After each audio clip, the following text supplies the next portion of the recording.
So regardless of anything I'm about to say against the T.H.E, there's one moment that I absolutely adored. It's that moment where she goes back to the real world after an event and then gets pelted in the face by a dog ball and she forgets she can feel pain in the real world.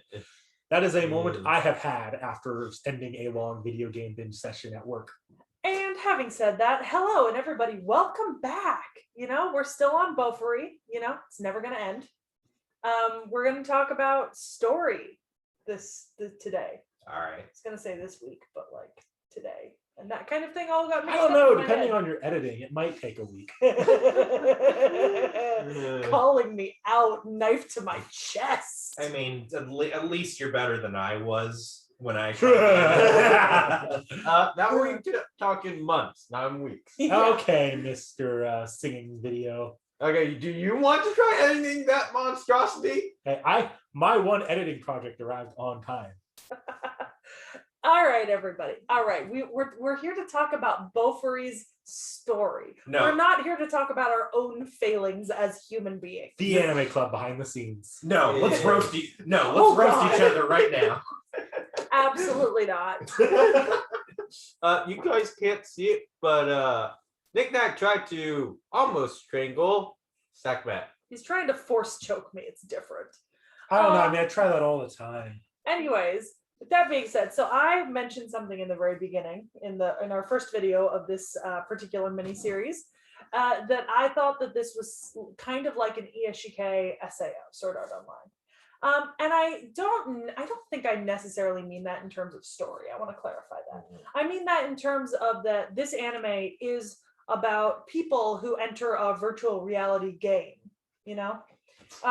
which is pretty general, but I feel like there's not a lot of really good anime that cover that kind of thing. And really, when I think about it, the only ones that come to mind are SAO and Gun Gale, like in terms of anime. So that's really the only thing I have to compare it to, but God fucking damn.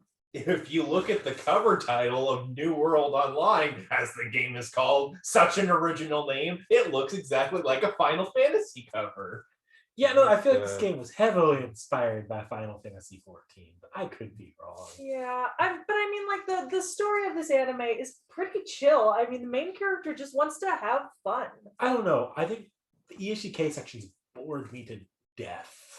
Oh yeah, but I mean, I'm talking about story, not general genre at the moment.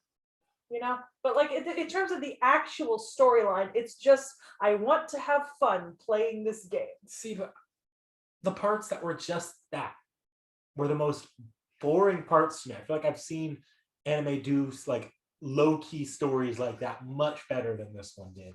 I'm not saying it's not. I'm not talking about the genre. I'm not bringing up Isekai right now. We are having a difference of what we were talking about. This is honestly what I honestly wanted more out of Sword Art Online, because Sword Art Online, well, yeah, put like the stakes out there with like the death and everything in the first season. Like honestly, Sword Art Online would have benefited more from what BOFURI did than like honestly like what BOFURI is doing, which is campiness. Because that's literally what I felt. There's a problem with Sword Art. All right, this is not a real Sword Art Online. I should not actually describe. Yeah, that. let's leave off. I'll leave it, but it's hard to avoid the comparison, really, because it's like it feels like a more campy Sword Art Online. I don't know. Okay, touching on Sword Art Online, I don't really like. The setting is similar to Sword Art Online as far as the virtual reality full dive where things are kind of weird and time might be a little skewed, and the general stuff is kind of similar to Sword Art Online, but the actual story, the only one Sword Art Online series it's really that similar to is two things: the Gun Gale Online, alternative, or Sword Art Online alternative Gun Gale, and then the really awful middle part of series 2, where they just start faffing around for a bit in a video game with no real stakes. Yeah. But I think for me, like I said, I watched this because it was on my list of T.H.E, not on a recommendation for anyone. So I just kind of saw this and watched it. And I think one of the things that appeals to me versus Sword Art Online, and I've only seen the first arc of Sword Art Online, the death stakes thing, whatever, in the first game. But what appeals to me is it feels like they do a lot more exploring in universe for like the sake of exploring and fun. Like to me, it feels more like a game that I would play, kind of, because with Sword Art Online, the stakes make it something that I can't really imagine. There are no ends to the amount of games I could play to get that, and it's just it doesn't. I don't feel the human connection between people during those moments because a lot of them like it has a bit of the harem problem where after they've been introduced, the characters just kind of cease to be characters, in my opinion. But we're not talking about characters right now. No, I know, but like that's my general problem with the E.H.E parts of the story. I mean, I guess I can see that, but it's just supposed to be like a feel good anime, and it did make me feel good, you know. Like it was chill and it was cute. It wasn't sophisticated. It didn't have any big plot points. No one was particularly special or anything, but it was cute and I liked it. Isn't the entire like this is not a bash against your opinion? Isn't the entire premise that one person is a little bit too special? Well, yeah, but like I empathize with her because I've done a similar thing on accident because I don't understand the concept of like rounded leveling and shit like that in game. Like, okay, preface this with I am terrible at games, and every single one of the people in this room can confirm. And Realm's about to have her play Dark Souls. Oh, I'm gonna be looking forward to it. like I one time I was given a Pokemon game, and I for 3 days I didn't say anything about I could not figure out when I was supposed to log on to the game to meet the professor, and I couldn't figure out where to go. I kept going into the house and nothing was happening, and apparently I was supposed to run into the grass, and how the fuck was I supposed to know that? 3 days I was stuck just like turning on the game at random times and going into the house hoping the professor would be there. That's fair. That's most 6-year-olds' first experience playing that game. I'm 21. I am an adult. I can drink alcohol. I was not drinking alcohol when I did this. It would have made it more believable if that was the case. I'm so bad at, like, I like the idea of playing games, but like I'm really, really bad at them. And even when I play games on my phone, I do tend to like just dump everything into like strength or constitution. When I play D&D, I dump everything into strength or constitution. Me unga bunga. Yeah, me unga bunga, hit hard, take smash. So like I don't know.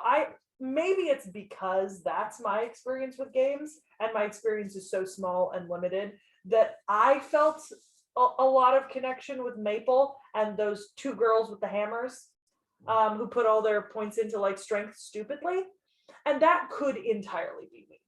But like for me, because I felt that association with the character, the story was more believable then, because that's how I would play a game. Like I would just go in to be like, I just want to like log on, have fun, and log off, you know? Like I'm not gonna like fret about being there for every tournament. I'm not gonna focus on being number 1 in everything. It doesn't matter to me. I would just want to have fun doing whatever I thought was fun.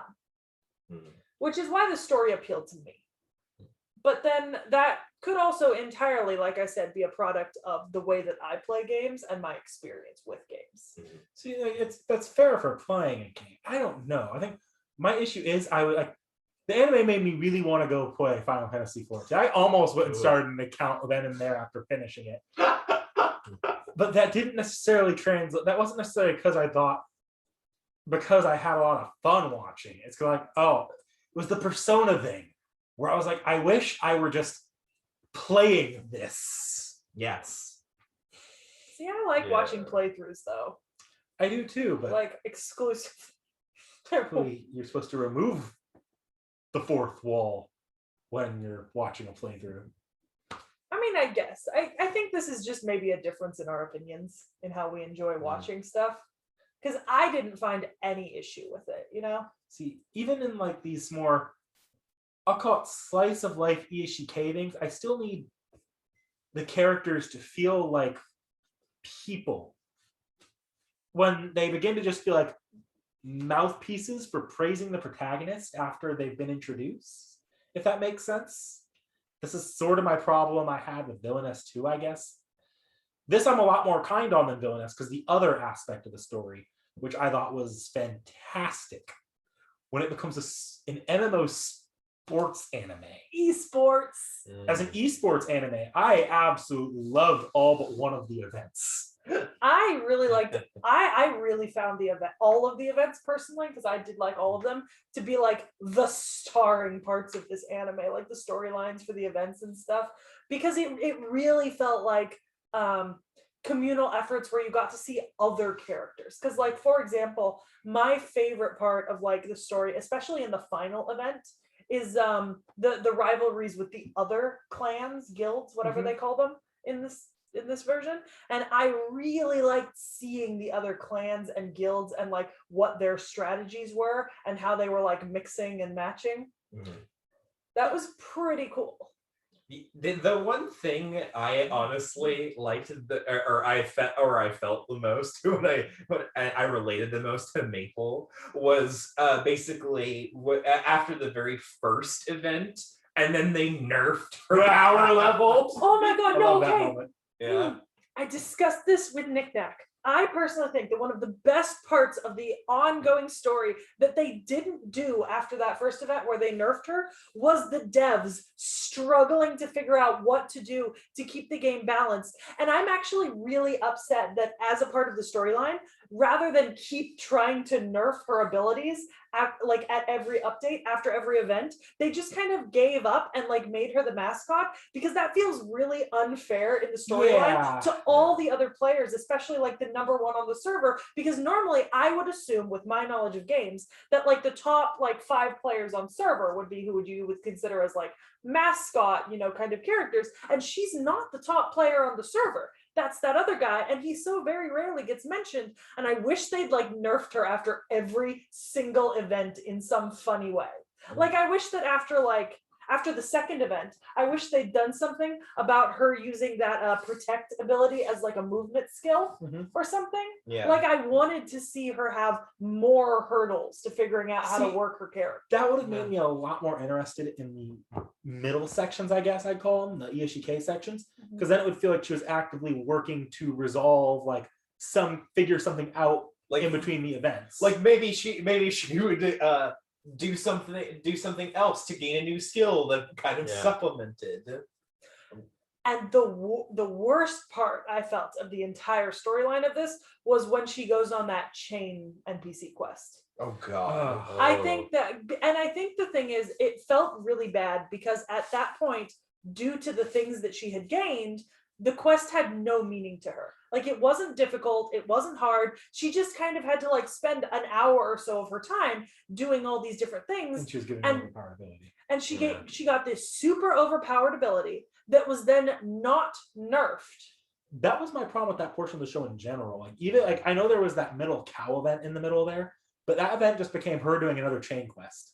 Yeah, and that was the one event I didn't care for. And then when she goes into the mech thing, the new level that they've been building up, she just stumbles across like what should have been like the boss quest, like a boss hidden quest. She just stumbles across it in her first 5 minutes on level 3. Yeah, and it's completely unfair that she gets it like that. But she didn't even struggle. Funny to see come out. But she didn't even struggle for it. No. Wait, didn't we accidentally run into like a boss level quest at very low level once? Always. Yeah, we're talking about D&D. That makes for a fun D&D story. It doesn't necessarily, in my opinion, make for a good watch experience, though. Yeah. No, I think there were definitely some issues with like the way that the kind of game progressed and the way it was run, story-wise. I felt like there needed to be more antagonism against Maple. Like there had to be more things standing in the way of what her character was doing. That way she could use these outlandish and kind of out of the box things that a pro gamer would never do, because it's not how it's done. As a result of how easily Maple, and to an extent her friends, kind of stumble upon this stuff, it begins to feel like, no, they're not overpowered because they're finding these weird exploits. They're overpowered because nobody else is even trying to find these weird exploits. And pro gamer move right there. Yeah. I think the worst example of this, like the most grievous example of this, is my favorite character, Kuromu, getting that death armor. Because he literally just he's the weakest member in the guild, and he just stumbles across this death armor that just happens to exploit everything he's good at to make him like an ultimate character again. Because he starts out the game like he's basically like the shielder that like she goes to ask questions. Like he's definitely above her at the beginning. And then he just kind of falls back into this like super weak but like funny character. And the thing is, he's a really good gamer. Like they talk about that. Like he does gaming like seriously, like her best friend does. But I liked her best friend finding her water thing more than him finding that hell armor. Because I felt like his hell armor was just thrown into the story to level him up with the rest of the guild. But her water armor was something that she actually earned. I just feel like it would have been much more fun if it felt like they were finding these exploitable mechanics on accident, and then other people started doing it, or the devs nerfed them. That would have been a good way to have them constantly have a drive forward, I guess, without really raising the stakes of the show to no longer be a more lighthearted show. Yeah. Yeah. And the thing is, on the whole, what we're not saying that this is a bad show. No. We all enjoyed it in some ways. But Could have been better. Yeah, if you're really into like gaming, right? Or you have opinions on gaming, this maybe isn't going to be the show that's technically going to make you happy. And if you're really into E.S.H.E, this is not necessarily the best E.S.H.E. I've seen better. I just personally happen to think that this is a funny enough show, and I enjoyed it enough that I felt like it had a place on our podcast. It deserved some attention. I guess I want to go over the individual events because those were my favorite parts of the show. Okay, so the first one was the best event in my opinion. Yes, because that was the one where her power felt like absolutely stumbled into, and it feels most believable. And it was so broken, which made it so much funnier when the devs nerfed her after it. So the first event is basically a free-for-all, whoever survives longest. Places. Fortnite Battle Royale. Yeah. Oh, no. And the thing is, like, she doesn't have any offensive capabilities, but her defense in this event is just so strong, and there's no limits on how many times she can use like her one defensive move after eating that fucking Hydra, which is the best thing ever, because that is absolutely something that I have done in D&D before I even knew of this show. Guys, I love this. She just stands there and they come after her and they just can't beat her, and she just like pokes them with her shield and they die. DM, I would like to vor the monster. I do not use the word lore. It has negative connotations. Vor. I personally just like to cook them and eat them. What did you eat again? Like Everything. the first time? Everything that I was allowed I'm to. pretty sure what Maple did Cockatrice. was officially very voring. She was eating that thing alive. I may have done that. Yeah. But I think the first time I ever ate a monster was the cockatrice, and we all know how that ended up. Not good. No, we cooked that. We just didn't think about it.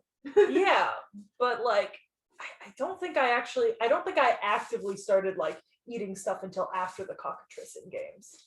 But after the cockatrice, all bets were off. I was gonna eat everything. Wait, did we all eat the cockatrice? Yes, we all ate Yes. cock. A tris.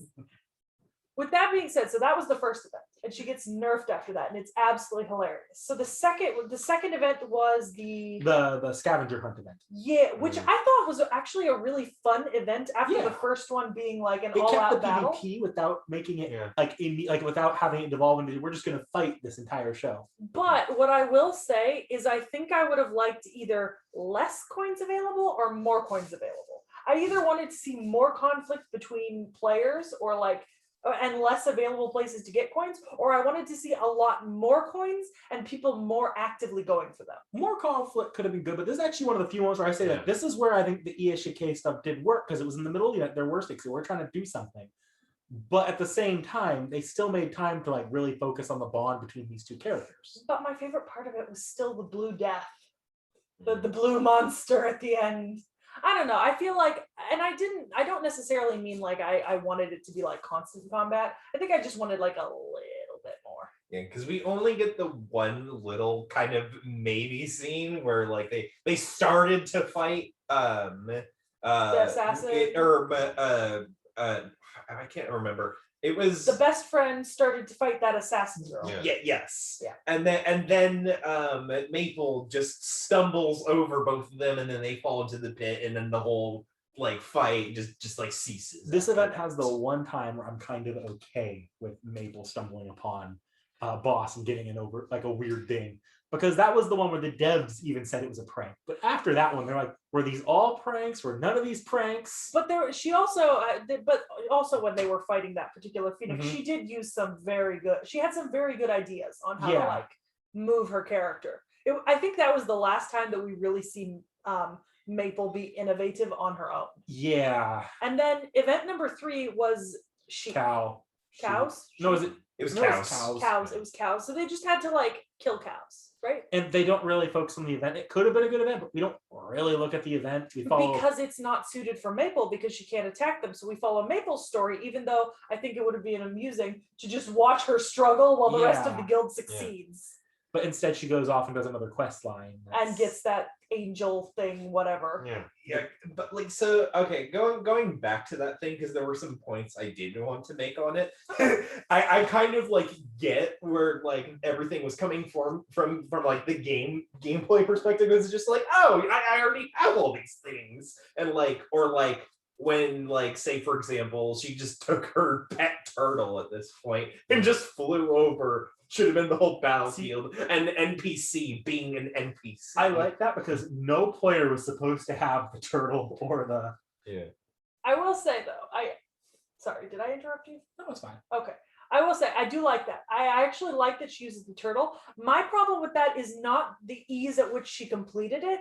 It's the fact that and then immediately after that she does the level 3 quest kind of. Mhm. And in both of them she somehow manages to find hidden ultimate powers. I think that's my problem. It's too many available hidden ultimate powers that she stumbles on. Because that first one was just a prank by the devs. No one was Yeah. supposed to find that. Yeah. It was something the devs put in for shits and giggles to fuck with the players. Which was fine. That one was fine.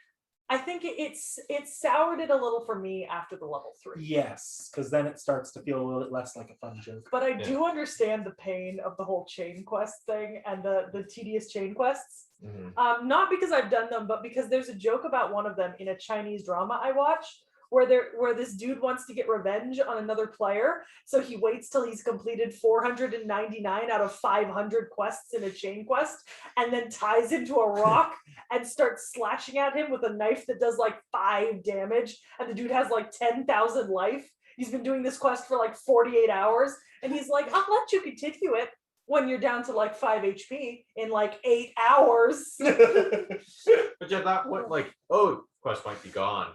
Yeah.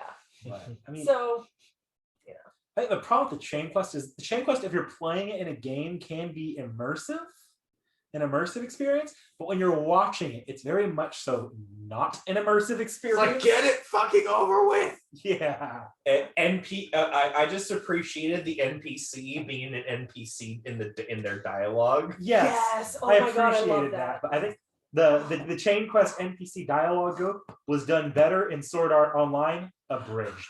oh my God. Had to add the abridged there. Oh my God. I will say, which point does she get like the demon Godzilla takeover? That's in the middle of the third event. Yeah. Oh, okay. Never mind then. I don't want to mention that right now. So we're talking about the third event now? or That's the fourth? cows. Like the Okay, cow. so we're talking about the fourth event now.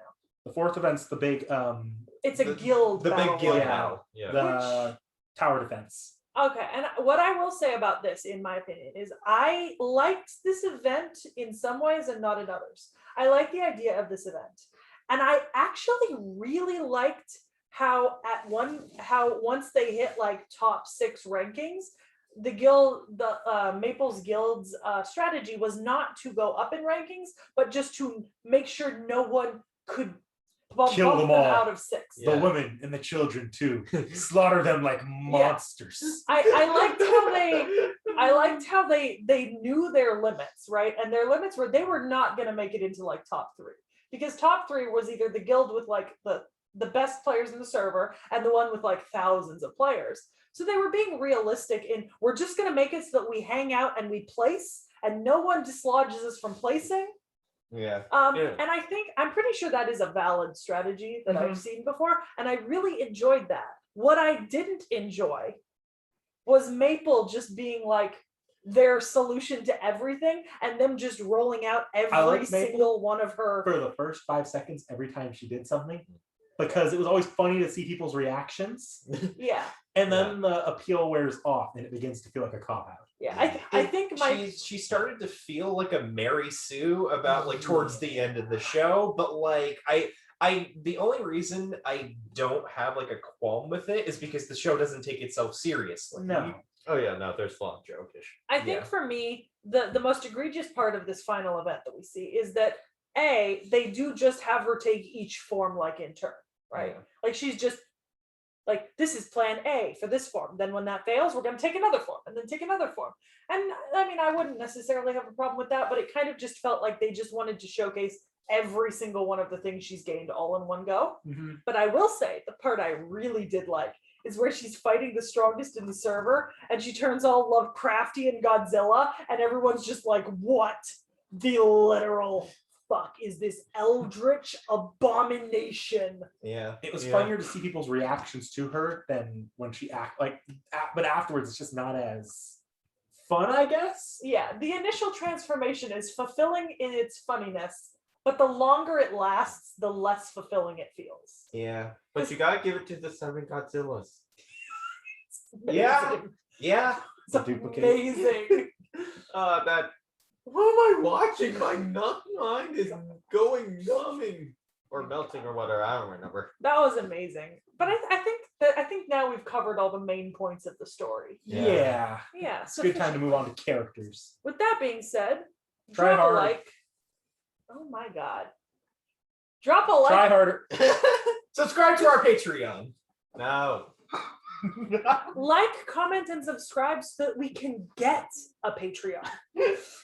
Help us make it there. Recommend us to other people. No, don't. This podcast is awful. Oh my god.